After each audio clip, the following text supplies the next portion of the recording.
Testing, testing, one, two, three. Hello. Perfect.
Oh yeah, I think we finally got that working.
Hello?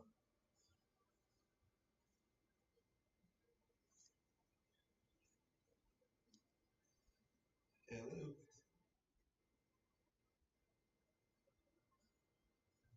Hello?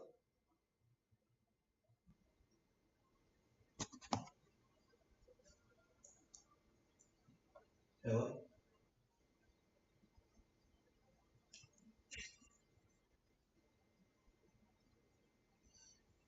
Okay.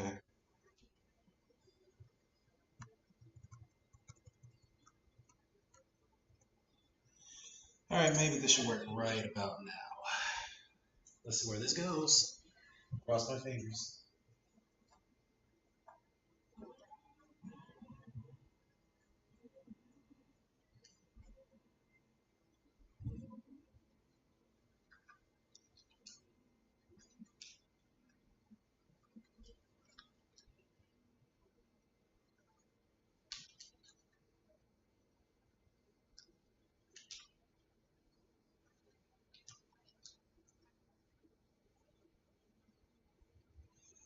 Okay, y'all. Can you hear me?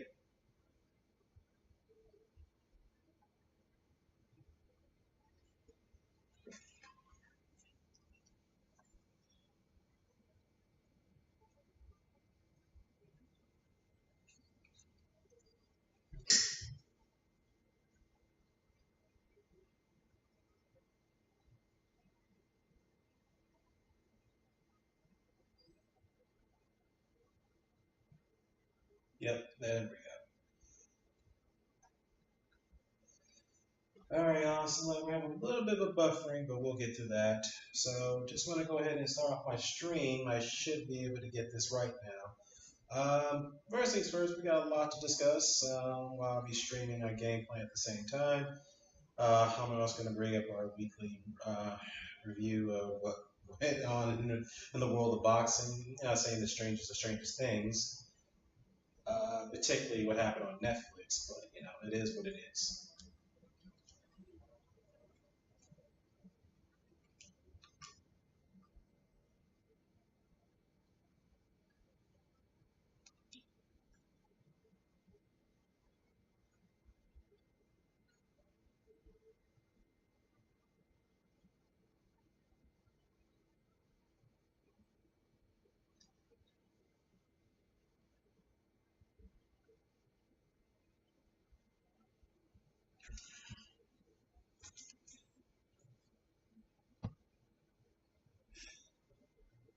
Yeah, so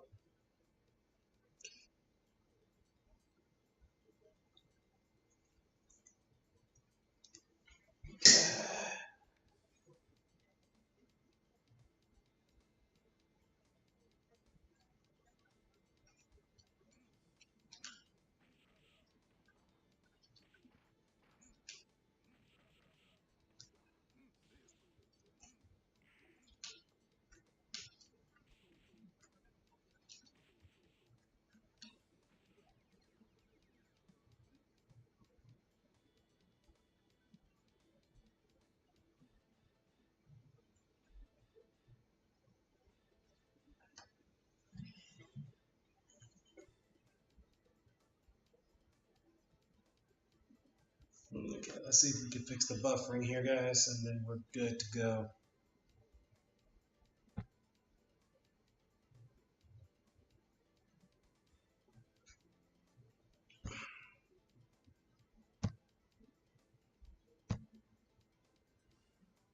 Let's bring it down to 400 kilobytes for the bit rate. Hopefully that'll work. All right, let's see what happens.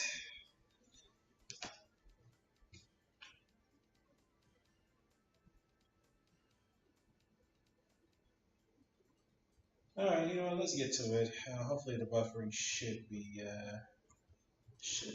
ready by now. But anyhow, a lot of things happened in the state of boxing.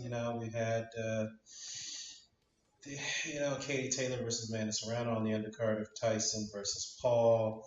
There was some other fights there too: the Barrios versus Ramos and Shadesha Green versus what was her opponent name? Canadian super middleweight, but the name escapes me. But It's all good. Anyhow, let's get to it. So let's get to it now. I lost my train of thought there. So as far as the undercard, I'm not gonna go again. Tradition Green versus McAllister was a decent fight. It was for the vacant WBO super middleweight title for the women's division. Savannah Marshall, who became the undisputed champion after she beat French on Cruz de Jean. She's put her boxing career on hold momentarily. She's going to compete in PFL and MMA. So that's why the WBO title is vacant, and Jadacia Green fought for it. It was a close fight. It was very competitive. I would, if you want to, however you want to score it, I probably personally would have scored that fight a draw, but they gave it to Green. Green's punches, she was more coordinated, she was more technical. To be fair, her opponent was pretty good as well, but I mean, at the end of the day, I mean, she did have probably a little bit better output than Green because Green is a counter puncher, so she doesn't throw that much value. And the only way to beat her is to pressure her and smother her work and take her out of the element and don't give her any chance, any distance of her throwing her counter shots. And French on Cruz Jean displayed that strategy perfectly when they fought. And French on Cruz Jean, her fights are pretty messy because she is a rugged, rough fighter. So that's something you would expect, but that's how you beat someone like Jadacia Green. You don't want to give her any space or opportunity to throw her shots at a distance. So whatnot. And she doesn't. Yeah, she can box, but then again, to take her out of the element, you're going to have to pressure her. Moving along here, Mario Barrios versus Ramos. Very good fight back and forth. There was two knockdowns in that fight, I believe. So Mario Barrios started first knockdown against Ramos in the third round. Ramos started the battle back, and he scored a knockdown, I believe, in the seventh. Fight was scored a draw. I mean, I guess you could say it's fair. I won, they could have gone either way, but to me, Barrios kind of slipped, kind of faded at the end a little bit. So, if you want to argue that Ramos should have got the decision, fair enough, but I'm not going to call it robbery. It could have gone either way. Now, the actual fight, the actual main event, Amanda Serrano versus Katie Taylor, the rematch, something we anticipated for a while now, since their epic showdown in Madison Square Garden. Now, I already did a video on this, and I'm not going to break it down, but I will want to discuss a little bit further in depth about Katie Taylor and her tactics in her in high-profile fights.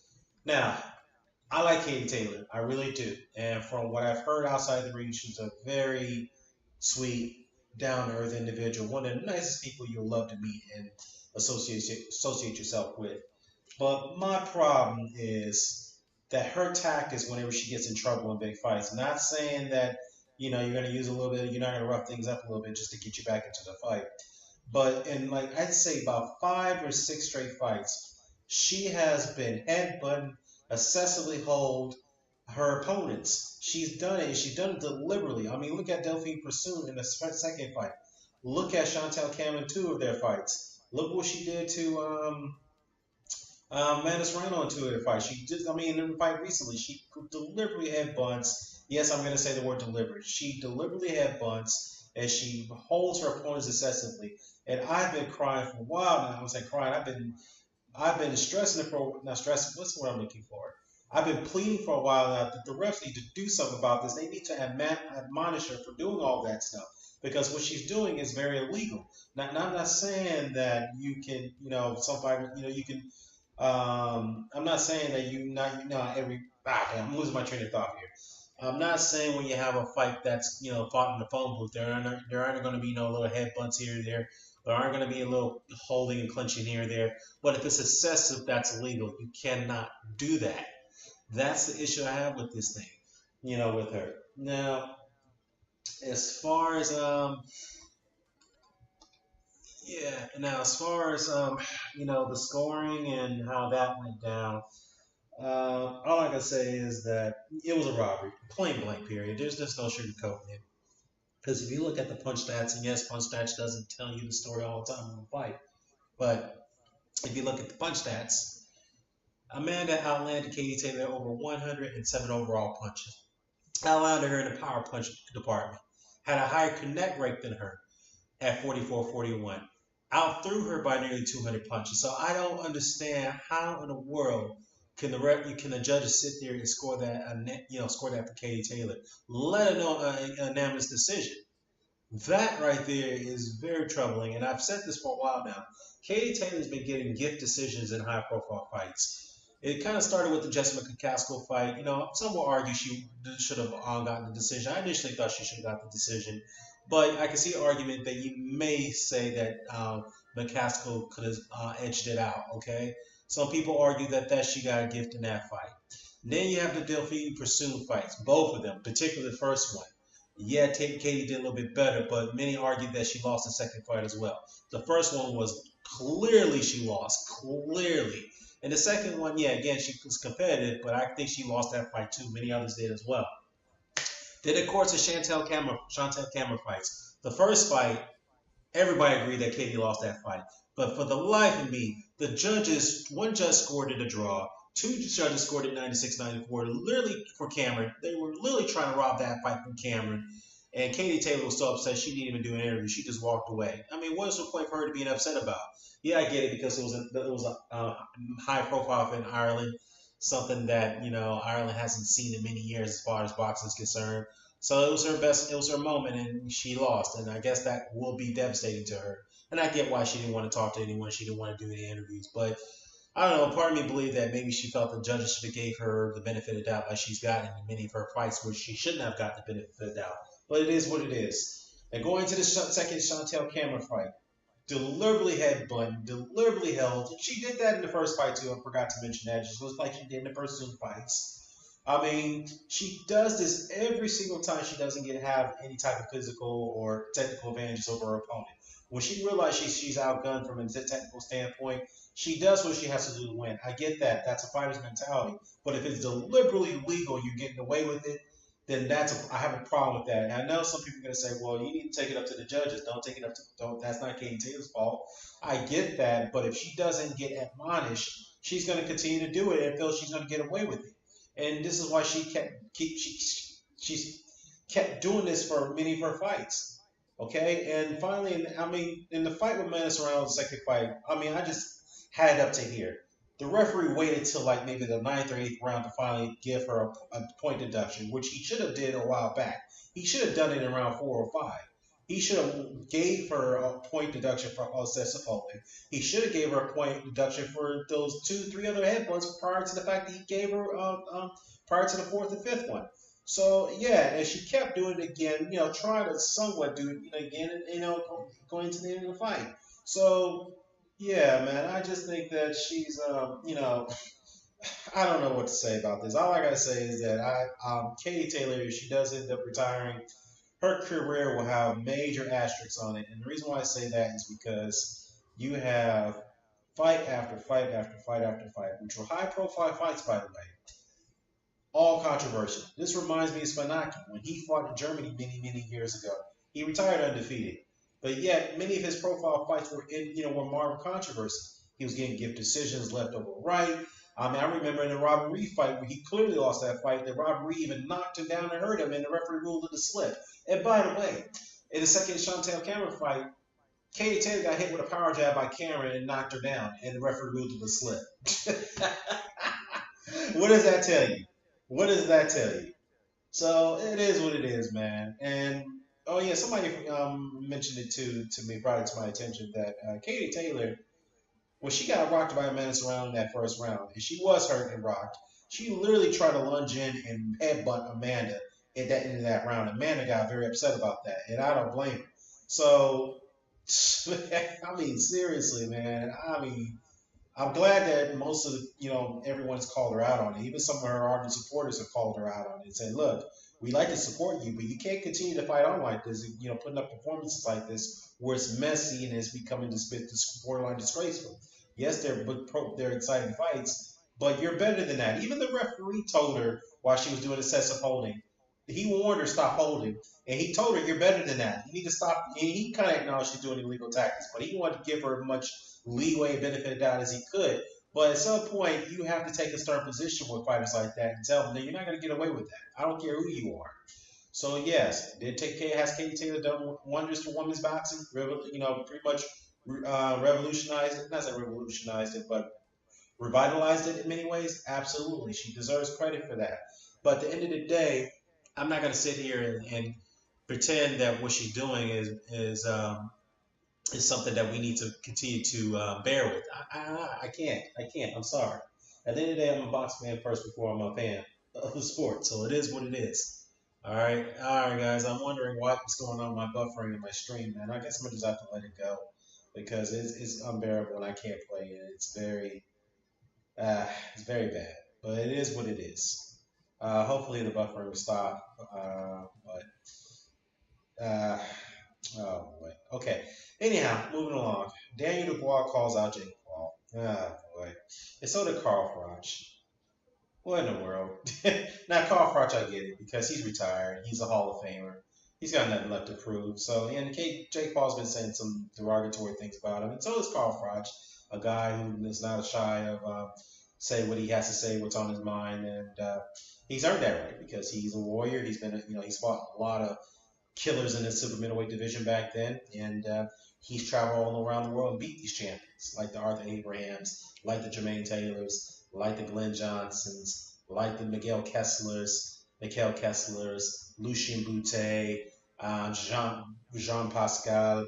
I mean, George Groves.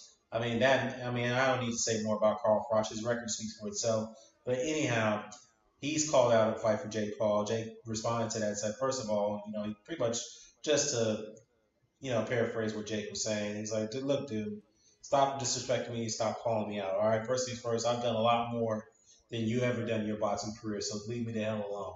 So basically, Jake Paul doesn't want nothing to do with Carl Froch.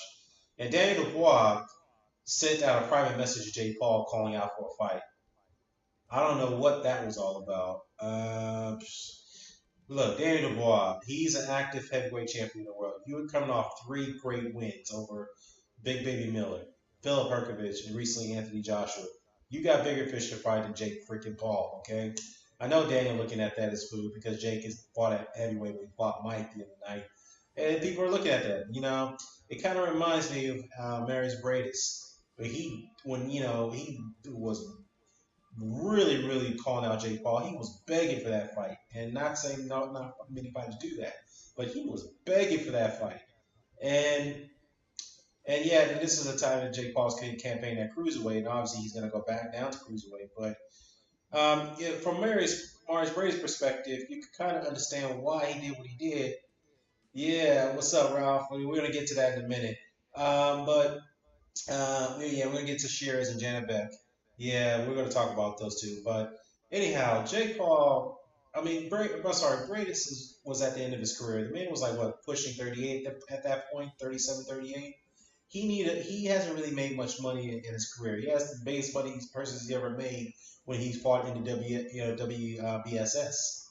That was it. And I'm not sure if those persons have accumulated over $2 million paydays. Maybe barely over $1 million, but he hasn't made those worth amount of persons. So he saw Jake Paul as a way his meal ticket. But, obviously that never materialized. And if Bradis had fought him as a current IBF champion, then yeah, we would have to call him out for that.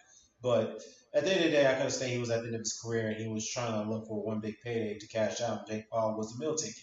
But fortunately, that never materialized and never happened. Yeah, you would think that Jake Paul wouldn't even fought a guy like Marius Bradis. That was never going to happen. Anyhow, but Daniel Dubois, oh, come on, man. Inexcusable. I see I see that Frank Warren Queensbury and their fanatics are trying to do damage control over that situation. It just looks pretty bad for Daniel Dubois to do something like that. And that's just my opinion. Again, guys, as far as my streaming, it's buffering. It was going okay until all of a sudden the buffering started to happen. Tried to change the video settings, and it looks like it's not going to work. So we're going to have to power through this, and I'm sorry that I may have disappointed some of the gamers here who would like to watch my stream, watch my gameplay while I stream on this. And my PS4, that's no problem. No problems, issues there because it already has the equipment and the encoding already in place for that to work. But here I'm using a capture card through OBS Studio, so I have to do a lot of personalized configuring on my own here. So, but again, it works on my Twitch very well. But it does for some reason on YouTube. It's becoming a problem. So I need to figure this out. Why is it doing that? But anyhow, back to back to the Jake Paul Daniel Dubois situation. Nah, man. Daniel Dubois, and I like Daniel Dubois, but that's inexcusable. You shouldn't be calling out YouTubers when you're the current heavyweight champion of the world. You shouldn't be doing that. And some people are gonna, his handler's gonna look at that and say, well, "I'm not handlers." Daniel Dubois fans are gonna say, "Well, wait a minute, hold up. If Tyson Fury is able to get away with that with Francis Ngannou, why not Jake Paul?" Well, there's some major differences there. They look, yes, Tyson Fury had no business calling out and trying to, bring out Francis Ngannou into boxing. He had no business doing that as the current heavyweight champion at the time. He had no business doing that. However, Francis Ngannou is a legitimate fighter. No matter how you slice or dice it, he's a way more legitimate fighter than Jake Paul would ever be. Jake Paul comes from the social media circuit. Yes, he's come a long way as far as progressing his skills, but he's a far cry from competing on world level, and he knows it. That's why he is not trying to give these current boxing champions any type of attention. Any type of attention. He knows what he's getting himself into. He's going to continue to fight these washed up, over the hill MMA fighters like the Tyrone Woodleys and the Anderson Silvas and the Ben Askrens, those type of guys. He's going to continue to fight those guys, and Mike Tyson, who are like close to 60 years old. And what I want to get into a little bit as well is he's going to continue to do all that. So yeah, there's nothing more to be said there. As far as Mike Tyson's concerned, I don't understand why people are giving him so much flack and criticism. I guess based off the fact that the way he performed against Roy Jones in their exhibition bout a while back. But that was 4 years ago. Yes, he's 54 years old, but Mike Tyson can barely move, man. Look at him. He was wearing a goddamn knee brace going into the fight. He had one good round in with him, and that was it. He was done. So, I mean, what did they expect him to do? Run over Jake Paul? I mean, look, he's 60 years old. His cardiovascular condition is not nowhere near what it used to be when he was in his 20s and 30s. Nowhere near. Because you do have to understand, no matter how best you keep yourself in shape, if you go into your 50s, whether you get to your 60s, trust me, your endurance and conditioning will not be the same. It will deteriorate. I mean, freaking look at The Rock. Yes, he's 10 years younger than Mike Tyson, or 6, 7 years younger than Mike Tyson. The Rock, whenever he wrestled at WrestleMania from time to time when he wrestled John Cena, the man was blowing out steam in 5 minutes into the matches. I mean, seriously, his conditioning was bad. It was nowhere to get in. It's like when you get older, you could be in great top tip shape as much as you want to. And The Rock is in the best shape of his life. He in his 50s, close to 60, in his early 50s. But his conditioning is nowhere near what it used to be. Nowhere near it used to be. He's blowing like 5 minutes into the match. Same thing with Goldberg. So, again, I'm just trying to tell you that Mike Tyson's conditioning was going to fail him even going into that first and second round. We all knew this. In fact, this was an exhibition bout. And I was talking to Edgeno, shout out to Edgeno about this, and he made a good point. It's like, look, the reason why they made this a sanctioned win-loss record fight is because they knew Jake Paul and Mike Tyson. They knew if they advertised this as an exhibition bout, no one was going to come watch this fight. No one was going to watch this fight, and there was no way to justify the purses that they got paid. Like, Jake Paul raked in $40 million, and Mike Tyson got $20 million. So, and plus whatever upside he gets, which is the gate revenue, advertising, licensing fees, this, that, and the third. So, I don't know. I don't know. But like I said, I think, look, Mike is retired 18 years ago, okay? The man is a Hall of Famer. He's one of the best heavyweight champions in history. One of the best. I'm not saying he's the best. He is one of the best. The youngest undisputed champion in history. What more did he have to prove going in there against Jake Paul? The man is 58 years old. He knew it. And Jake Paul, some argue that Jake Paul carried him into that match. Maybe so. But at the end of the day, Jake Paul deserves more criticism than Mike Tyson because Jake Paul is conning the fans. That's what he's doing. He doesn't give a damn. And he, obviously he made a little snide comment about how, America is going to be much better now that things have changed. And he's referring to the fact that Trump got reelected. So I'm not going to talk, about Trump in this stream. I'm going to leave it alone. But all I have to say is that the way things are looking right now is his transition team. He might not even last another term the way things are looking, man, because there's already a lot of bickering and infighting. There's a lot of messy stuff going on, and he hasn't even taken office yet. So it is what it is. But anyhow, Mike was asked, will he do this again? He said he wants to. He wants to fight Logan next. And I'm like, oh, come on, man. I don't think anybody wants to see these exhibition about charades ever again. And the thing about America is so gullible in many ways of buying into stuff like this, buying into the hype, buying into these, potential controversial things. And yeah, this fight was it controversial? Not really, but at the end of the day, it is what it is. I can't believe everybody bought into this fact that this was actually going to be a real fight. That's what's laughable about this matter. But anyways, I digress. Moving along. Tommy Fury versus Darren Till. Yeah, another farcical fight. And we've all heard from the Furies a while back that Tommy Fury's a legitimate fighter. Really? Really? Then why does he continue to fight these YouTubers and now all of a sudden he's fighting a former MMA fighter, Darren Till? Yeah, to be fair, Darren Till is more legitimate than the KSIs and the Jake Pauls in the world. But come on, man. I thought Tommy was working to be real pro boxing. And tell you the truth, after his performances against both Jake Paul and KSI, he knows his limitations. He knows he's no better than an area level fighter, or let alone he's not even a British level fighter. He's not. So he knows his ceiling. He knows his limitations. So he's going to tell you to take these farcical, social media fights. That's what he's doing. And lo and behold, his father, John Fury, reappeared from the ashes. And all I can say is that him and Darren Till was going at it. And Darren Till kind of got under his skin. And usually, it takes a lot to get under a Fury's skin. He literally told John Fury, where did you come from? First things first, you were quiet. You vanished after your son Tyson got a battering from Usyk. And that really got under John Fury's skin. And he told Darren Till, don't you mention my son's name.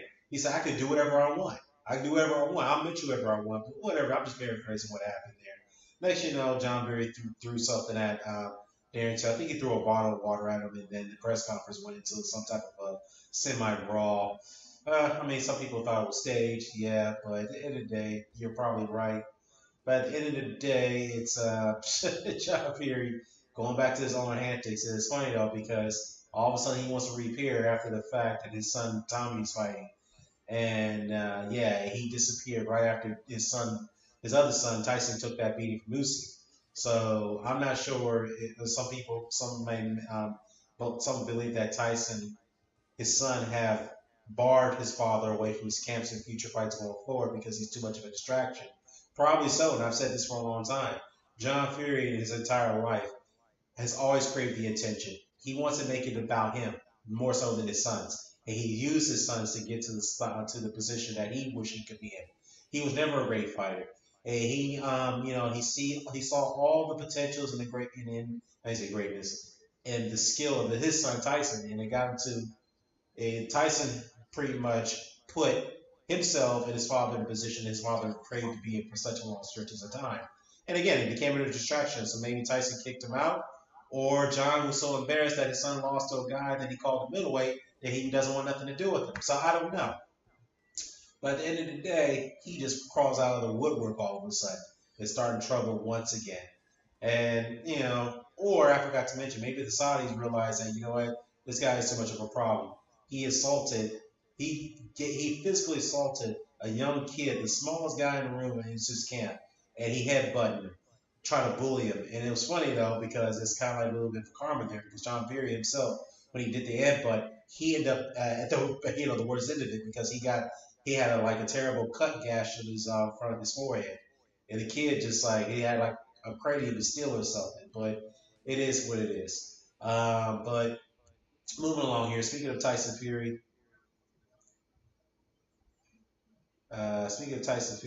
he looks terribly out of shape. Terribly out of shape. Terribly out of shape. To me, I know some people argue that he's going to come in heavier against Usyk, but that's not going to do him any good. And I tell you why. Because Usyk's not that type of guy that you can bully on the back foot. He is a guy who's very effective on the back foot. In fact, he's a little bit more dangerous on the back foot because Tyson Fury tried to go forward against him in the first fight, and he got punched even more if you pay attention. So, and even Tyson Fury mentioned this himself. He's like, I think he was asked, why did you press forward against him in the first fight? He's like, well, if it was that easy, I would have done it. Yeah, if Tyson Fury's telling you that if it was that easy, I would have done it. Exactly.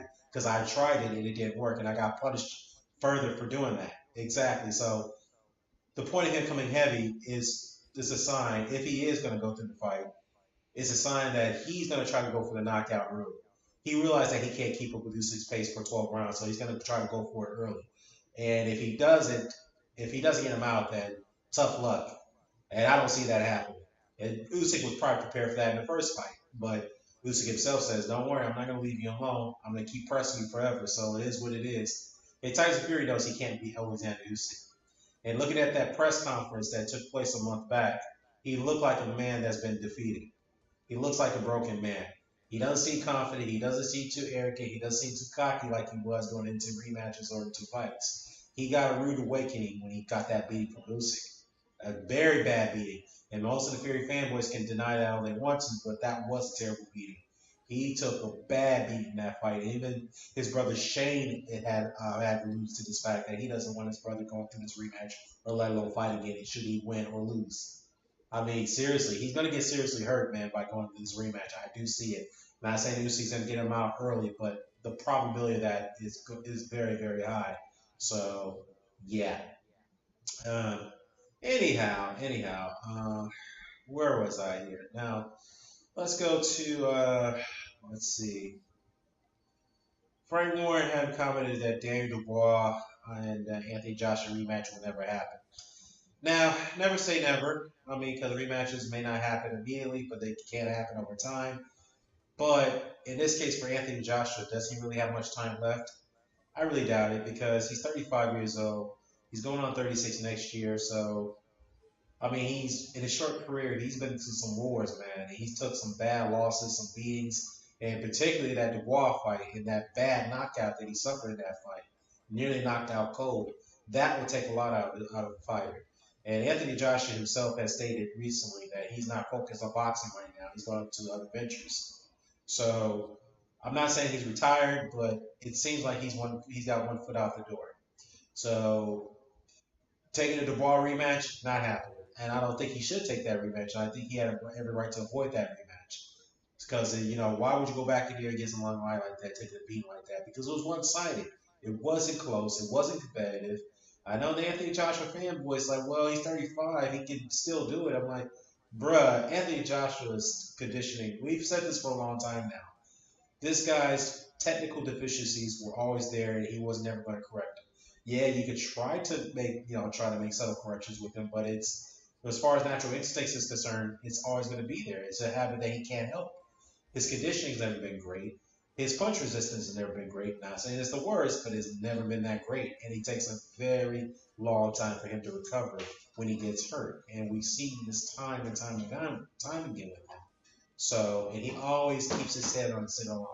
So, at the end of the day, it was right for him to avoid that rematch. Now his team is advising him to wait on the result of Fury Usyk. Now, to me, if Fury wins that fight, and I doubt that he beats Usyk or go along with that fight. But let's say hypothetically, if he does win, Fury that is, Anthony Joshua should have no right to get a media shot at Tyson Fury as a champion. I mean, that's just not right. And I mean, yeah, some people could say, well, it's still a big fight because it was something that the British fans have been wanting for so many years, several years now. I get it, but from a round standpoint, what gives Anthony Joshua right to leapfrog everybody else? Yes, you could say he's a big money draw, but after the beating he got, I mean, seriously, honestly, I don't see how anybody would clamor for that fight after the beating he got. I mean, it'd probably be fair if you take a couple more fights and get himself back into contention, then maybe that would be more feasible. But I think Eddie Hearn and his handlers and other Joshua's other hand to see the writing on his wall after that Dubois fight. I think they know that he doesn't have much time left, and he needs maybe one more or two more fights, big fights, to call it a career.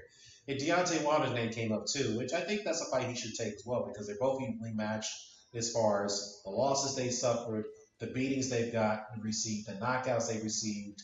So it's an evenly matched fight in some parts. But if I were to give the nod from the head-to-head matchup, I'd probably still favor Joshua because Wilder doesn't seem like he's in the best of shape right now. I know there was a recent video that appeared of him being very slim. He looks, not saying he looks sickly, but yeah, Wilder does not look like in the condition that he used to be. I mean, when he first debuted, a while many years ago, he used to fight around 220s or 221, 222, 223, which was optimal for him. But he's been fighting the 212s, the 209s, the 215s. I mean, he hasn't really been taking care of himself. I mean, because I know he's been on that stuff, as you want to call it. So it is what it is. And speaking of Deontay Wilder, you know, he's been in the news recently. He mentioned that yeah, he's had, you know, he went into the Hurricane, that's not Hurricane, he went into the Parker, the Drake fights with a shoulder injury, which he had no knowledge of. And that would explain why he, you know, he couldn't throw his, you know, his right hand the way he would have wanted to. Yada, yada, yada. I mean, look, at the end of the day, we got to stop with the excuses. I mean, both Deontay Wilder and Tyson Fury are the king of excuses, man. I mean, Jesus Christ. Stop blaming everybody and everything else for why you guys lose fights. It's the way it is. Yes, I'm not saying that those fighters go in with lingering injuries, absolutely. But at the end of the day, they know what they're getting themselves into. You know, so don't use these injuries as a, you know, as an excuse for why you lose fights. Just let it go. It is what it is. Okay. Oh man, moving along, moving along. Um, yeah, I mean, I guess that's it, guys. And unfortunately, like I said, this live stream has been much of a dull because I haven't been able to play. But anyways, I'm gonna continue to do. I guess we're going forward. If I'm gonna live stream here, I'm gonna just go ahead and do it on my DS4 rather than my Santa via capture card because it's not doing so well here. So it is what it is, guys. Yeah, as far as Sheeraz ducking Janibek, kind of weird. Well, yeah, I'm not saying weird, but it's kind of a bit of a the pot they call kettle black in a way because the Sheeraz fans, the Frank Warren fanboys of Queensberry, they've been ridiculing people like Chris Eubank Sr. and Janibek not too long ago, who both ducked Sheeraz, right? They both did. And they offer a lot of money, career high paydays to fight them. And they both turned those fights down for less money, which is kind of weird. All right? Now, they think he's the boogeyman of the heavyweight division. I'm not heavyweight, the middleweight division after what he did to Emma Williams and so forth. Okay, I get it. And then he did to Tyler Denny. I get it. Sheeraz is a very good fighter. But here's the thing about it. What I've read here is that he ducked out of the IBF purse bid. He avoided the fight, and there's reports that he's trying to work out a deal to fight Carlos Adames. I mean, I guess they're both, you know, Frank Ward and Sheeraz and his team, they're both looking at the situation and said, okay, you know what? Adames actually is probably a safer option. He doesn't have the skill set of the Janibek, so he's a much easier fight for us. He probably has a style that's more tailor-made. Okay, fine, fair enough. But at the end of the day, you can't call yourselves the boogeyman, as the Sheeraz team that is, and when you guys actually blatantly duck out of a purse bid against the same fighter that ducked you, which is kind of weird. I just don't understand how that works. And speaking of Janibek, his recent fight was against an obscure Australian. I mean, I guess that was his IBF mandatory at the time, or voluntary. I don't know.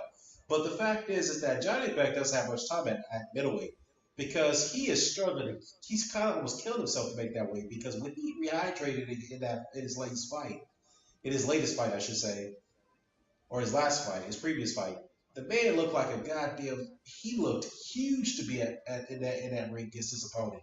He looked like a goddamn cruiserweight. I mean, seriously, or not cruiserweight, but like a light heavyweight. I mean, Jesus Christ. I mean, I don't know how long he's gonna be able to make 160, man. I really don't know. But at the end of the day, it is a duck. Yeah, they're both, Janibek and Sheeraz, they're both ducking Adames. I mean, yeah, again, Sheeraz team was reportedly working on trying to negotiate that fight, but I don't know, but I haven't seen anything else to confirm that. But yeah, what's happened at the middleweight division? I mean, seriously, it's. I mean, there's not really anyone else coming out of that division. I mean, Janibek, if anything, he's not the lineal champion, but he is, in many people's eyes, is the number one guy. But I mean, he hasn't really fought the other champions. I mean, yeah, it's hard. Yeah, I know he's been trying to get some other champions to fight him, but Jesus, I mean, he ain't got much time at middleweight. He's going to eventually have to go up to super middleweight the way things are looking for him as far as cutting weight is concerned. Yeah, one more thing. I did forgot to mention Martin McCauley and Angie Caballel. Caballel's team pulled out of the purse bid. That was the IBF initially announced that as the final eliminator for Dubois' title. So McCauley took it upon himself on social media like he usually does and started talking to his opponents for avoiding fights with him like he did with Julia Zhang and just recently did with Andrew Caballel. And I think he mentioned Daniel Dubois even his team even turned that fight down. So I'm not sure.